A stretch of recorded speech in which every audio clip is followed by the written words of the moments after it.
Diamond হাউসের জন্য এবং আমাদের আমাদের একদমই নতুন এসেছে, এটা একটা কালেকশন পড়েছে আমাদের ঢালিউড কুইন অপু বিশ্বাস দিদি।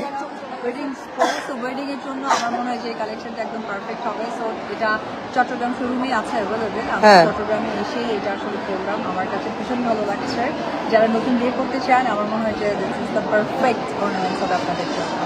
আচ্ছা আমি একটু বলি, এটা হলো প্রাইস আছে 30 লাখ টাকা দিদি যে জুয়েলারিটি পড়েছে, তবে এক্সপো উপলক্ষে আমরা কিন্তু 4 লাখ টাকা ডিসকাউন্ট দিচ্ছি, 26 লাখ টাকা টোটাল জুয়েলারিটি আপনারা 26 লাখ টাকাতে পেয়ে যাবেন। জন্মদিনের গিফট ডিউ ছিল, এবার শাকিব খান অপু বিশ্বাসকে ডায়মন্ডে ভরালেন। 26 লাখ টাকা দিয়ে নেকলেস উপহার দিয়েছে অপু বিশ্বাসকে। তার জন্মদিনের গিফট এই ডায়মন্ড হাউস থেকে নেওয়া হয়েছে। যেটি অপু তার গলায় পড়ে আছে সেটি তিনি পারচেস করেছেন, যেটি চট্টগ্রামের শোরুমে আপনারা পেয়েও যাবেন। তবে ডায়মন্ড হাউসের ব্র্যান্ড অ্যাম্বাসাডর হওয়ার কারণে কিছুটা ডিসকাউন্ট তো পেয়েছে, কিন্তু এই গিফটটা পুরোপুরি তাকে দিয়েছে শাকিব খান।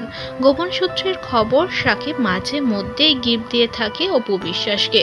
জয় তো সমস্ত দায়ভার তিনি নিয়েই বসে আছে, তবে অপু বিশ্বাসও মাঝে মাঝে গিফট পান শাকিব খানের থেকে। সম্পর্ক যেমনই হোক না কেন, সম্পর্কে তিনি তার স্ত্রী, তার সন্তানের মা। তার সম্মানটা অনেকটা উঁচুতে শাকিবের কাছে। বিচ্ছেদ মানেই যে কাদা ছোড়াছুড়ি, মুখ না দেখা, এমন কোনো মনোভাব রাখেনি শাকিব খান বা অপু বিশ্বাস। অপু বিশ্বাসকে মাঝে মধ্যেই দেখা যায় শাকিব খানের বাড়িতে। এর পরিপ্রেক্ষিতে বোঝা যায় শাকিবের সঙ্গে সুসম্পর্কই বজায় রেখেছে অপু বিশ্বাস, যতই তার দ্বিতীয় ওয়াইফ বুবলি থাকুক না কেন। বেশ কিছুদিন আগেও দেখা গিয়েছে শাকিবের পরিবারের সঙ্গে জয়ের বার্থডে সেলিব্রেট করতে, যেখানে উল্লাসে মেতেছিল অপু বিশ্বাস সহ শাকিবের পুরো পরিবার। তাই তো তার জন্মদিনে গিফট দিতে এবং দায়িত্ববোধ থেকে সরে যেতে ভুললেন না শাকিব খান।